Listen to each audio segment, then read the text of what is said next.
en train de regarder notre montre. On y arrive petit à petit dans 5 minutes. C'est le grand moment à suivre de cette journée pour nous Français. Le 400 mètres 4 nages chez les hommes avec Léon Marchand. On l'espère qu'il va faire parler la poudre ici à Budapest. Vraiment, hein, on a de grands espoirs. Et puis ce matin, il a tellement bien nagé sur cette série qu'on espère vraiment de tout cœur que ça va donner quelque chose pour Léon. Ce matin, vous l'avez senti comment? Il nous a dit, il a dit d'ailleurs à Philippe Lafont en sortant qu'il avait nagé plus vite que Bob Bowman l'avait autorisé. Ouais, alors c'est plutôt pas mal, mais c'est vrai que quand on a un plan, on a envie de le respecter et il était un peu crispé ce matin, il l'a dit lui-même dans son interview, il avait besoin de se lâcher dans le bassin, donc c'est une bonne chose. Il a géré la deuxième partie de course en essayant d'être un peu plus détendu, mais il n'avait pas prévu de nager aussi vite, ce qui n'est pas vraiment important. C'est mieux de nager plus vite que ce qui est prévu que le contraire, clairement. Et donc il sera au milieu du bassin, ligne numéro 4, donc avec le statut de favori, il a les épaules pour le tenir, et on a hâte de voir là maintenant dans 10 petites minutes ce qui va se passer. Ah, on a vraiment hâte d'y être. Eh bien justement, qui est vraiment Léon Marchand? C'est la question que tout le monde se pose. Ce jeune prodige de la natation tricolore qui va peut-être, on l'espère en tout cas, allez, on va pas le dire parce que ça va lui porter peut-être malchance, mais qui va faire quelque chose, voilà, qui va faire quelque chose de grand, on l'espère. Qui est-il réellement? Eh bien, on va le découvrir davantage avec ce reportage d'Alexandre Boyon et Stéphane Vignal. Vous me regardez? La photo de l'équipe de France est trompeuse. Bien que placés aux extrémités, Bob Bowman et Léon Marchand sont au centre de toutes les attentions. Impossible d'y échapper. Aux États-Unis, où il s'entraîne depuis 9 mois, Léon Marchand est déjà devenu un phénomène. Présentation d'un jeune Français qui pourrait bientôt devenir la superstar de la natation. À 19 ans seulement, le jeune étudiant de l'université d'Arizona bat en mars dernier le record du monde du 200 yards de 4 nages avant d'être désigné meilleur nageur universitaire de l'année. Impressionnant. À Phoenix, il bénéficie des conseils de Bob Bowman. Le coach, qui a permis à la légende Michael Phelps de remporter 23 titres olympiques, ne tarit pas d'éloges sur son nouveau protégé. Comparativement à Michael, Léon a bien plus de vitesse, alors que Michael a beaucoup plus d'endurance. Mais ils sont très semblables dans leur approche de l'entraînement et leur envie de donner le meilleur d'eux-mêmes. Et puis surtout, ils sont tous les deux excellents lors des grands rendez-vous et gèrent très bien la pression. 74 kilos tout mouillé, pas de doute, le garçon d'1,83 m possède une belle marge de progression. Avec son nouvel entraîneur, il a déjà amélioré sa nage et ses coulées. Entre les deux, le courant aquatique passe bien. Le choix de rejoindre Bob Bowman est plus que jamais validé. Au début, j'étais un peu impressionné quand même parce que voilà, c'est Bob Bowman, tout le monde le connaît et puis c'est l'entraîneur de Michael. Notre relation elle a vachement évolué depuis le début. On est de plus en plus complices, on partage plus de choses. Moi, je lui apprends le français, il m'apprend la natation. Catenage éducatif sans catenage joli. J'aime beaucoup sa façon de travailler, c'est-à-dire qu'on s'amuse, mais en même temps, au coin de la tête, on sait que voilà, on a le projet, on a le même projet, on sait dans quelle direction on va. L'histoire a ses clins d'œil. À Tokyo, pour ses premiers JO, il atteint la finale du 404 nages sans y décrocher de médaille, comme un certain Michael Phelps 20 ans plus tôt sur 200 mètres papillon. Un an plus tard, le statut et l'entourage du nageur ont bien changé. Avec Bob Bowman à ses côtés, Léon Marchand a désormais tous les atouts pour décrocher en Hongrie son premier podium mondial. C'est à suivre dans quelques minutes, juste après ce trophée que vous êtes en train de voir et cette cérémonie avec le 400 mètres chez les dames, avec là Summer McIntosh qui est en train de recevoir la médaille d'argent. Alors que pensent les entraîneurs de Léon Marchand qui va courir maintenant dans 2 petites minutes? Eh bien on écoute Jaco Verhaeren, le patron de la natation française, et justement Bob Bowman. Bien sûr, il a beaucoup de talent. Vous savez, si vous nagez le meilleur temps universitaire aux États-Unis, vous êtes un nageur très talentueux. De ce que j'en sais, je connais son coach depuis plus longtemps que lui. Et il est en de bonnes mains. C'est bon à savoir. Il travaille avec un entraîneur très expérimenté qui comprend vraiment ce qu'il faut pour être au plus haut niveau. C'est un facteur important, mais aussi pour lui. Ce n'est pas seulement la qualité du coach ou la relation coach-athlète qui compte, c'est l'implication du nageur aussi. Ce que je vois, c'est que Léon est très professionnel. Il fait vraiment tout pour sa carrière, il n'y a rien à changer, et c'est pour ça qu'il est aux États-Unis. Il a battu le record NCAA de Caleb Dressel, donc c'est un record significatif. Il vient de passer une année fantastique, il a appris beaucoup de choses, il a dû affronter de très bons nageurs dans notre système. Je crois que ça l'a vraiment aidé à progresser. Il est très bon sous l'eau. Il est peut-être le meilleur nageur en coulée des États-Unis. C'est même sûr. Peut-être même du monde. Donc quand il nage sous l'eau, on essaie de l'amener jusqu'aux 15 mètres, car il va très vite. C'est quelque chose de naturel chez lui, mais on le travaille. Et le travail qui paye aussi pour Cathy Ledecky que vous êtes en train d'apercevoir à l'écran. Elle qui a remporté... Non, c'est pas Cathy Ledecky que vous êtes en train de voir. On a des petits décalages. Nous, on voit Bob Bowman là actuellement à l'écran. Regardez avec l'entraînement. C'était il y a quelques minutes de cela à l'extérieur du bassin de la Duna Arena. Et Léon Marchand qui s'est entraîné, qui est arrivé à 18h15 et qui s'entraîne sur le bassin. Et c'est vrai que c'est important parce que, alors qu'on entend l'hymne américain derrière nous, c'est ce que je voulais vous dire, avec Cathy Ledecky, Bob Bowman et Léon Marchand, c'est un sacré duo et ça peut aller très haut, Camille. Ah bah on sait pas où c'est qu'ils peuvent s'arrêter, mais c'est que la première année, donc il y a encore beaucoup de choses à découvrir. C'est comme une relation amoureuse, un entraîneur et son athlète. Il faut apprendre à se connaître, savoir où c'est qu'on peut aller ensemble, aller plus loin, travailler sur des choses où on se sent bien. Et Bob Bowman sait très bien le faire, et surtout dans la durée, comme il l'a fait avec Phelps. On est tous derrière lui à suivre dans quelques petites minutes. Et puis j'aperçois notre ami Nelson Montfort là, qui est prêt à l'interviewer. Et puis ce matin, eh bien, il est venu en interview justement devant Philippe Lafont après sa série. Et Philippe lui a dit, bon, comment ça s'est passé, deuxième temps des séries, est-ce que c'était bien ou pas? Écoutez sa réponse.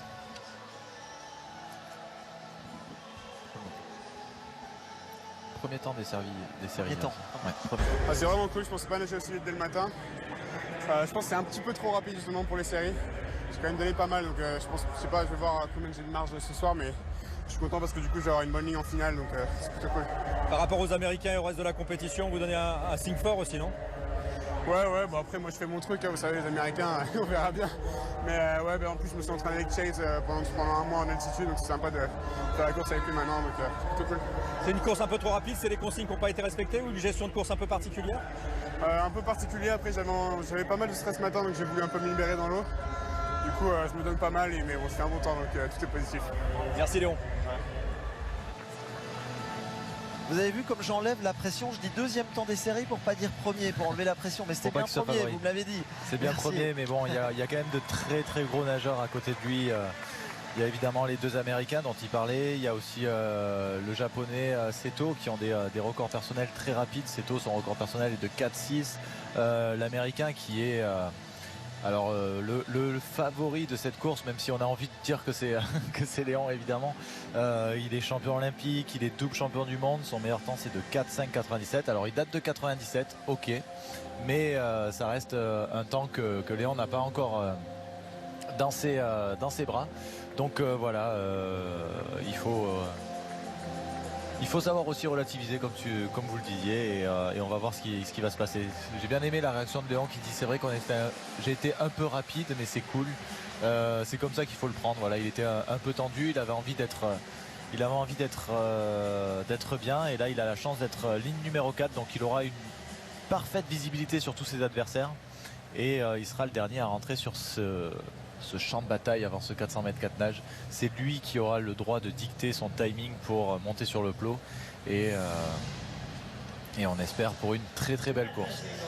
Et ben justement, on va la présenter les deux, parce que sachez qu'il y a une immense page.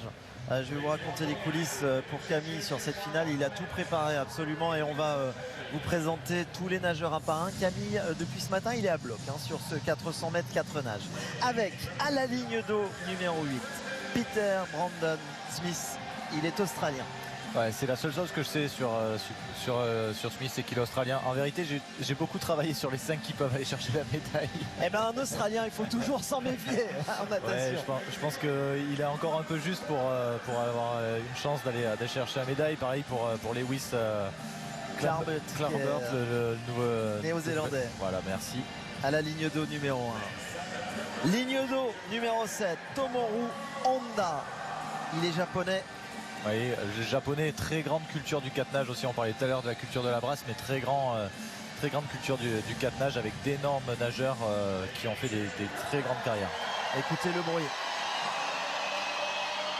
L'ovation. Oh, il est dans sa course. Et là, il est en train de saluer son public. Balas Olo, le Hongrois qui nagera à la ligne d'eau numéro 2. Qui a éclaté son record personnel ce matin. Il y a mis plus de 2 secondes et demie. Il nageait 4,13,15 avant cette compétition. Il a fait 4,10,8 ce matin.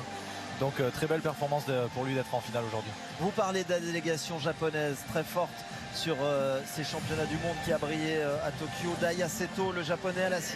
Oui, c'est vraiment la tête d'affiche de la natation japonaise. L'expérience japonaise, ça fait de nombreuses années qu'il est là. Il a de nombreuses médailles, dont 4 médailles d'or au championnat du monde et une médaille de bronze aux Jeux Olympiques. Chase Calise, l'américain à la 3. Voilà, le favori, meilleur temps en 4,5,9. Champion olympique et double champion du monde, donc il connaît cette discipline, il connaît ces grands événements et il va falloir le surveiller de près. On a vu Carson Forster à la 5 et là regardez, c'est Léon Marchand qui est en train de rentrer. Oh, il a l'air décontracté, hein, le petit sourire qui va bien, il est dans sa course, mais il n'était pas spécialement tendu hein, sur son visage. Il y en a qui ont le visage plus fermé en entrant. C'est pas quelqu'un qui a l'air d'énormément stressé. Il est assez posé. Voilà, regardez ce que je disais tout à l'heure. C'est lui qui décide du rythme. Alors on le voit peut-être pas sur les images, mais tout le monde est en maillot de bain et lui il est encore en train d'enlever ses chaussures. Et ça c'est quelque chose qui dégage de la sérénité. Les autres nageurs l'attendent. Et ça c'est quelque chose qui démontre que c'est sa course. Voilà, c'est une ambiance. Bon, moi je suis ravi de présenter cette première finale où on peut aller chercher une médaille et un titre. Donc on va essayer de faire passer toutes les émotions. Je suis pas sûr d'y arriver. On va envoyer de l'énergie. On n'est pas très loin de la ligne d'arrivée. Voilà. Hein. On va envoyer tout ce qu'on peut en énergie positive à Léon. Le Toulousain. Léon qui est vraiment calme. Et ça, je peux vous assurer que lui, il perd aucune énergie à faire ça et les adversaires l'attendent. Et eux, ils sont en train de se dire mais qu'est-ce qu'il fait? Pourquoi il est aussi long? Et c'est déjà rentrer un petit peu dans le cerveau de ses adversaires. Allez, ça y est, tout le monde va monter sur le plot maintenant. On est en train de regarder Léon, on a les yeux braqués sur lui. Ouais, il est très très calme. Hein. Ouais, très calme. On parlait tout à l'heure de Léon et sa marge de progression. On voit physiquement, il y a encore énormément de travail sur ses adversaires. Allez, c'est parti, on espère une médaille. Et de plus beau des métals, on l'espère aussi pour le 400 mètres 4 nages de Léon Marchand à la ligne d'eau numéro 4. Alors Léon qui est très fort en papillon, un très très bon nageur de 200 papillons, donc il va partir, il sera de toute façon dans les premiers à tourner et il faut surtout, mais il a commencé à en avoir l'expérience maintenant, surtout aux États-Unis, ne pas se brûler les ailes. Il part sur une fréquence, il est bien et il passe. Allez, Léon Marchand qui tape en deuxième position avec la première place pour Honda, le japonais à la 7. Grande coulée pour Léon Marchand avec son bonnet blanc. Regardez, on a juste à côté de lui, vous le voyez, Carson Forster, l'américain avec son bonnet noir, Léon avec son bonnet blanc. Léon qui nage un peu à l'image de Michael Phelps, c'est drôle, mais il a vraiment les mains un peu sur le côté. Je vous montre en même temps, mais ouais, vous voyez voilà, pas. Vous êtes en train de vivre la course. Et c'est une nage qui permet d'économiser beaucoup l'énergie. Donc Léon qui est dans le bon tas là, qui est de devant. Allez, Léon Marchand en troisième position. Un départ rapide, 55,5. Carson une Forster. Belle coulée, belle reprise de nage. Donc là on est sur l'épreuve de dos, la deuxième nage. C'est pas forcément le vrai point fort de Léon.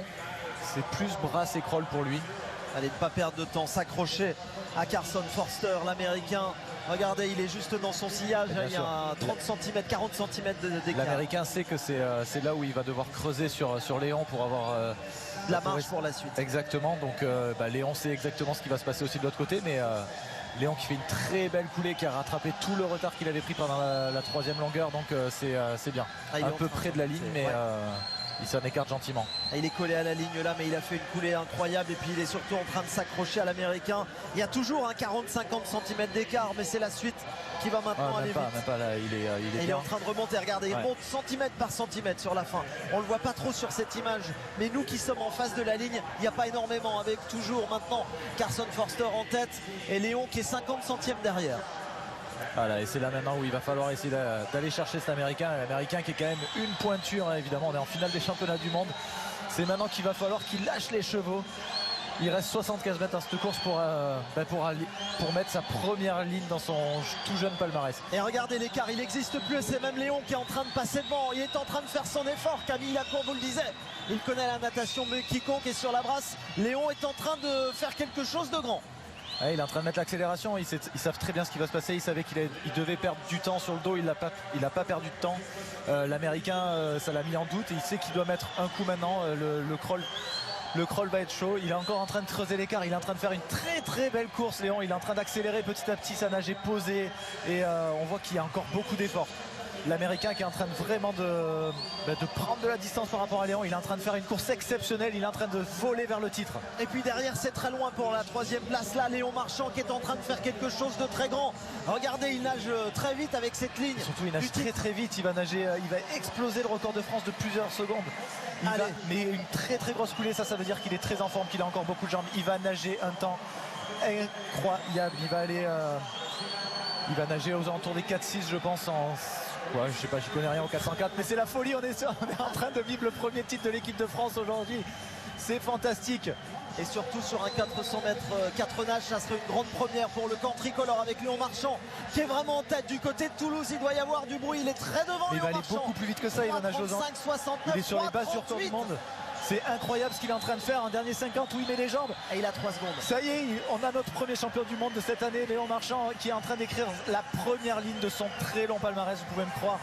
Il est en train de domiser tout le monde. Bon, évidemment, le record du monde part un petit peu, mais c'est magnifique ce qu'il est en train de faire. Il est en train d'aller chercher notre première Marseillaise. Bravo Léon, allez, on va jusqu'au bout. Allez, Léon Marchand qui s'impose et qui est champion du monde. Et voilà, c'est énorme, en 4-4-28, il a mis une dérouillée au record de France. Son ancien record de France était de 4-9. Pardon, je suis perdu. 4-9-0 ce matin, il avait déjà battu ce matin. Et il vient de nager, mais il est champion du monde. 4-4-28, mais c'est énorme, c'est le record des championnats, c'est un temps stratosphérique, extraordinaire. Oh, il est content, Léon Marchand, 20 ans, tout l'avenir devant lui. Retenez cette tête, on va le voir pendant encore de nombreuses années et sur de nombreuses épreuves. Magnifique course. On est tellement content de vous faire suivre cela sur France 4 avec Camille qui a vécu à fond la course. J'aperçois le large sourire de Nelson Montfort qui dans quelques petites secondes sera avec Léon et qui vit la course également. J'ai vu Nelson Montfort qui attend maintenant l'interview avec grande impatience. Et alors, quel moment, regardez le clan français avec Florent Manoudou qui est en train de voir cela. Florent qui a tellement connu de beaux moments avec l'équipe de France et qui sait que la relève est là et qui sait que Léon Marchand, du haut de ses 20 ans seulement, 20 ans à 2 ans des Jeux Olympiques de Paris 2024, on a vraiment hâte d'y être. Mais de vivre cette Florent histoire. savait que Léon allait gagner ses championnats du monde. Je vais vous expliquer une petite anecdote. Florent, avant les JO de 2012, en 2011, il fait 5e au championnat du monde. Moi, en 2009, avant les championnats d'Europe où j'explose, je fais 5e au championnat du monde. Et Léon a fait l'année dernière 6e aux Jeux Olympiques. Et c'est 6-5e, c'est pile poil le moment où on en trouve une porte vers le Graal mondial, en se disant on est encore loin mais on va y arriver. Et Flo, on s'est eu au téléphone dans la saison et on s'est dit mais c'est génial, c'est lui le prochain champion du monde. Et par contre c'est vraiment le temps qui est extraordinaire. Record des championnats 4-4-28, il a mis quand même 6 secondes à son ancien record de France quand on disait qu'il était en pleine progression. On n'a pas eu la chance d'avoir de points de comparaison en grand bassin parce que toute l'année il s'entraîne en yard.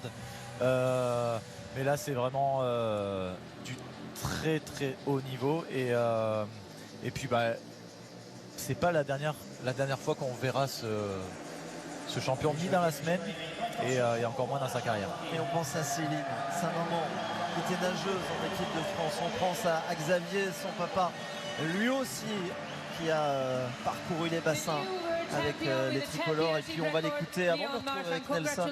Comme il est champion du monde, eh bien, il va être en interview. Félicitations pour cette victoire. C'est vraiment incroyable pour vous ce qui s'est passé. Je suis vraiment super content. C'est incroyable ce qui s'est passé pour moi. C'est juste fou cette Duna Arena et ce bassin. Qu'est-ce que vous avez dit entre la demi et la finale? Moi, je suis resté concentré sur moi-même. J'ai essayé de rester centré sur moi-même. Et là, eh bien maintenant, il va aller se livrer en français dans quelques petites minutes au micro de Nelson Montfort. Ce sourire pour la natation tricolore qui débute de la meilleure des façons avec une première journée et déjà un titre de champion du monde. Et ça nous fait vraiment super plaisir parce que vous savez, des fois on attend un jour, 2 jours et puis on se dit quand est-ce que la machine va démarrer. Et bien là, il a donné le là parce que demain, on aura Marie Vatel également qui sera qualifiée. Et puis on a tous les autres membres de l'équipe de France qui lors des finales vont briller.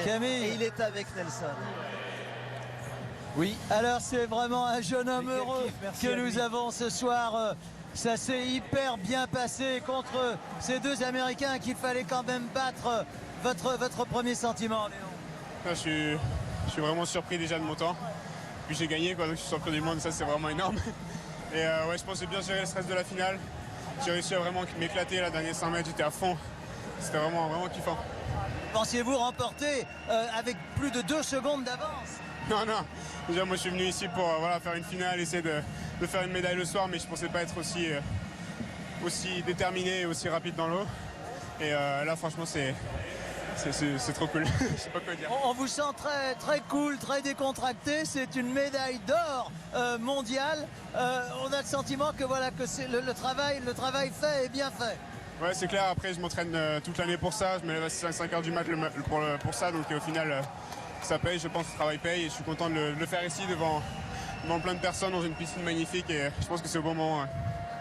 Alors un petit mot sur Bob Bowman. Naturellement, lui, il ne tarit pas d'éloges sur vous. J'imagine que vous allez dire que vous lui devez également une partie de cette médaille d'or ce soir.